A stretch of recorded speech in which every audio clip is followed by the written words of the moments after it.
Cinema கவர்ச்சியை முதலீடாக்கி மக்களை மயக்கி வாக்குகளை வாங்கி இருக்கிறாங்க. இந்த கவர்ச்சியில மயங்கி மக்கள் நமக்கு ஓட்டு போட்டுட்டாங்களா? நான் என்ன சரி விடுங்க.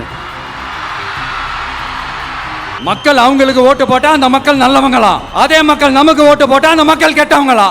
தற்குறியா? இதே மக்கள் தான் இத்தனை வருஷமா உங்களுக்கு ஓட்டு போட்டுட்டு இருந்தாங்க.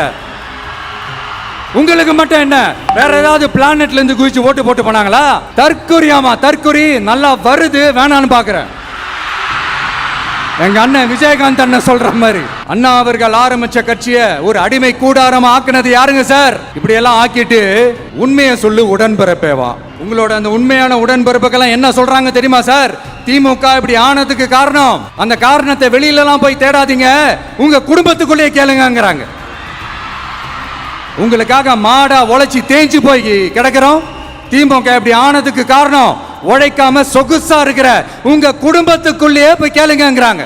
ஒவ்வொரு திமுக தொண்டனும் அதை சொல்றாங்க. அதை புரிஞ்சிக்காம நம்மளையும் நம்ம மக்களையும் தப்பா பேசிக்கிட்டு, நீங்க மக்களை தப்பா பேசுனீங்கன்னா இந்த விஜய் வந்து கேள்வி கேட்பான், சும்மா இருக்க மாட்டான். இந்த விஜயும் தமிழ்நாட்டு மக்களும் வேறு வேறு இல்லை. இந்த விஜய் தான் தமிழ்நாட்டு மக்களோட ஒரு உண்மையான ஒரே பிரதிநிதி.